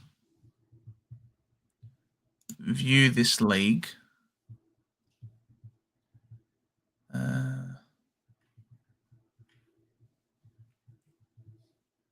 No.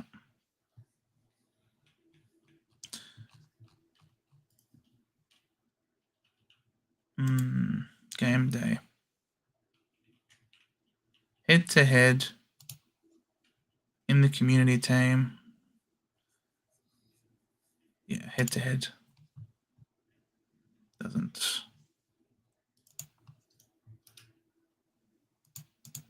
Yeah, no, there's no way to sort it, unfortunately. 2096 is Zesh Frenzy, potentially.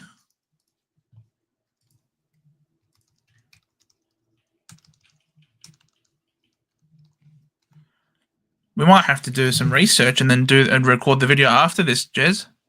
All right, well, let's do that. That's easy. Because we can't be sorting through all this. It's going to be a forever video. I thought there would be an easier way to sort through it, unfortunately. That's all right. Guys, we did have some technical difficulties, but we'll be back up and running soon. So, Soz about that. Yeah. We hope to maybe Yeah. record it, but there doesn't seem to be Not an easy way to do it, no. a way to just do it. I feel like there was last year. You could just sort by it, but Yeah. they've got those features around. 100%. We'll do the tipping winner, exactly, as Velo says. We can do the tipping winner instead for now.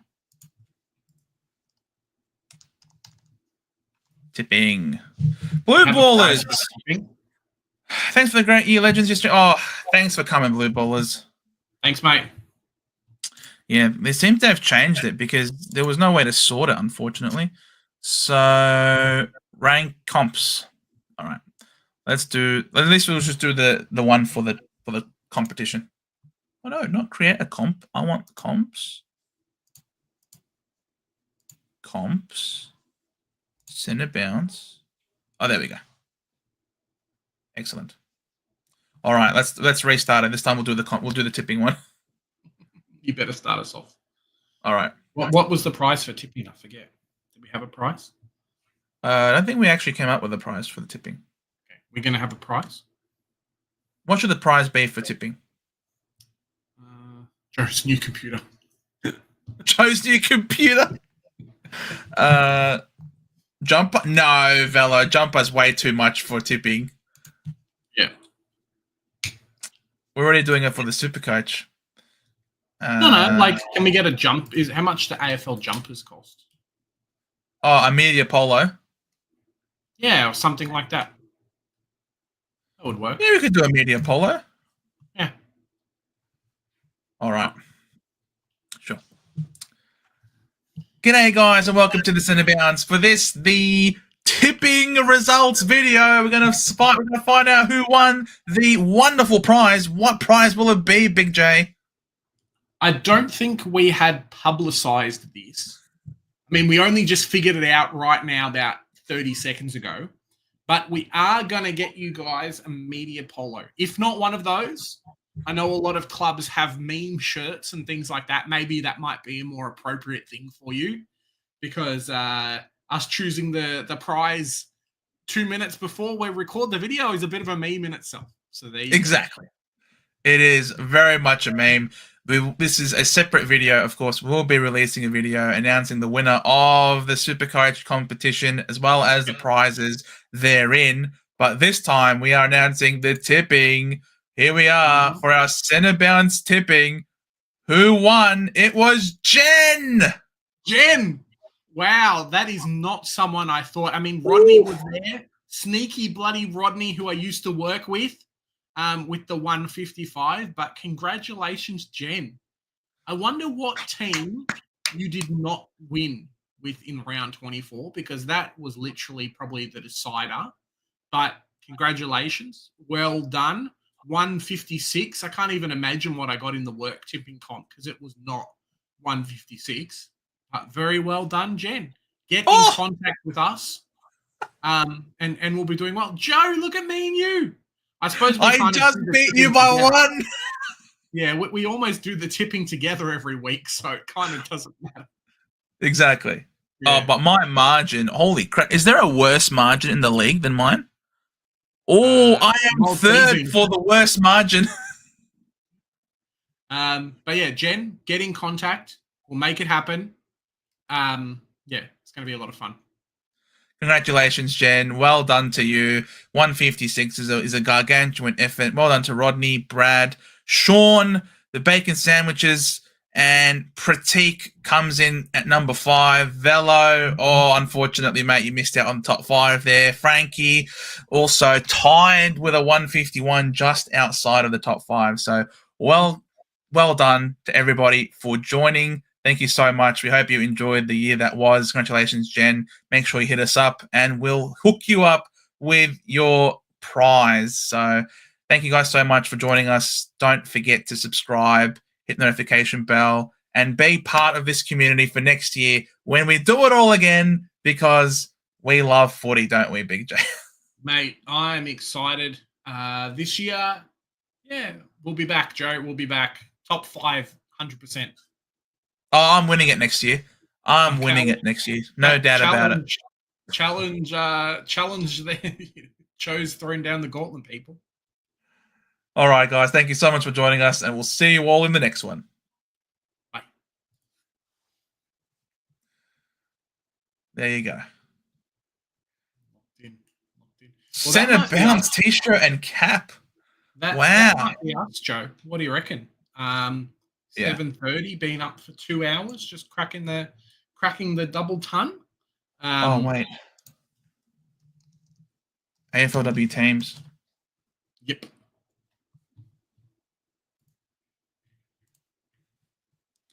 Lol. Need to see a video of Joe buying a Collingwood top for Jen. Oh, they're funny. I don't think there's much in terms of new players for teams and stuff. No, I need to see. Oh, Cost is out. Yeah, and two goods out as well for 2 weeks. 2 good suspended, which is shit. Yep. Anyone else that we own? No, I don't think so. Rook Friswell. All right, so if Cost is out, who's rucking? Is O'Dowd in? O'Dowd is in. O'Dowd played last week. Maybe O'Dowd could be our ruck option for us.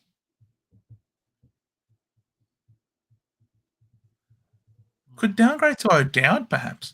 But yeah, 100%. That is a wonderful prize. Centre bounce merch as the prize for next year. That is 100. That is we need correct. to get it up and running, Joe. It's going to happen. That is correct. That is the best possible prize you could do. So yeah, I think O'Dowd. What's O'Dowd priced at? If you look at the fantasy, if she's solo rucking, Expensive. oh, the coach's box. What have we done? We've done Painter to Boyd, Schultz to McGrath, and Too Good to Stone. That's pretty good. These are great trades. But O'Dowd, 762. So she's a little bit more than McGrath. A few people jumping on McGrath this week, but I think Wakfa, I think her name is, or Lakay. I think Lakay's back from injury, so I think she's going to take a bit of her scoring. Let's see, Lakay. Yeah, she's named for West Coast. Yes, Sarah Lakay is back.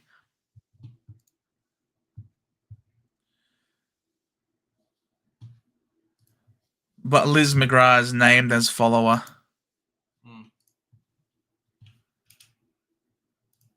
With Wrench and Painter. Yeah, Lakay's on the bench. Yeah, Vela needed to change costs. Yeah, she's cooked. Unfortunately, did an MCL. And then O'Rourke dropped for Friswell. Doesn't really matter. For Port and Sons. Yeah, not relevant. Ella Smith, Lauren Bella. Yep, not relevant. Oh, if you guys want to do well, Dubai is back. Yeah, if you guys want to do well over the next couple of weeks, make sure you get the North ladies in. Talking quite a few. They're looking really, really good, and it's just going to be a case of North just stomping people, unfortunately. So I feel like you're going to struggle if you don't have them. Yeah, nothing relevant there. And then Sunday's extended, I think. Purcell's injured. Goldrick injured. Mackin injured. Schleicher injured. Yeah. Kangaroos. Carney is back. Yep. So what does that mean for who gets dropped out of that backline? So Carney's named on field. Shannon on field. Boyd on field. Birch, Ferguson, O'Shea could be dropped, possibly. Nah, I don't think so. It'll be some rando. O'Loughlin? No, she doesn't play backline, Joe. Yeah, I don't know what's going to happen there if Emma Carney's back. And then Lions, yeah, nothing really relevant here either. So, yeah, costs has to go. If for those who own, Velo's asking, is Wall a good option? Yeah, she's really good. She's a really good player. Dominated last year. I think she got to about 700k last year from memory. Really, really good player. She'll never be dropped. She's just going to dominate. So fairly certain you'll be able to do quite well with her in your team. Let's have a look at Wall. Always, I was saying to Joe Velo, it's always these Irish ladies. So if you ever have the chance between a few of them, always pick the Irish ladies because they do really well. From the window to the wall, playing half forward. A lot of forward 50 time though. Yeah. But then again, she's playing for a powerhouse team, so it does not really matter. She's going to be tackles. Yeah, goals and tackles. Yeah, pretty good. Decent time on ground as well. What's her price, Wall? Just over 500k, I think. 598. Yeah. She did score a 70 last week on return, so yeah. Not too shabby. Not too shabby. All right, guys, that is us for the night. Have a good one. Thank you so much for joining. Enjoy the All Australian. I'm sure we'll be picking it apart to no end. Enjoy the week off of no football from the men's perspective, but do keep an eye out on the women. Of course, they are still going full steam ahead, and we look forward to seeing you next week. Have a good one, guys. If you haven't already, like, share, subscribe. Members stream on Tuesday at 6, so feel free to jump on that. I heard Joe had some great chats and had people on last week, so there you go. That's right. That's right. We had Velo, Charles, and of course we had Mark as well. So the three of them came on. That was great fun, and there's been some talk that we're going to have others joining the chat on video as well. So thank you so much, guys. Hope you have a lovely evening, and we'll see you all next week. Bye.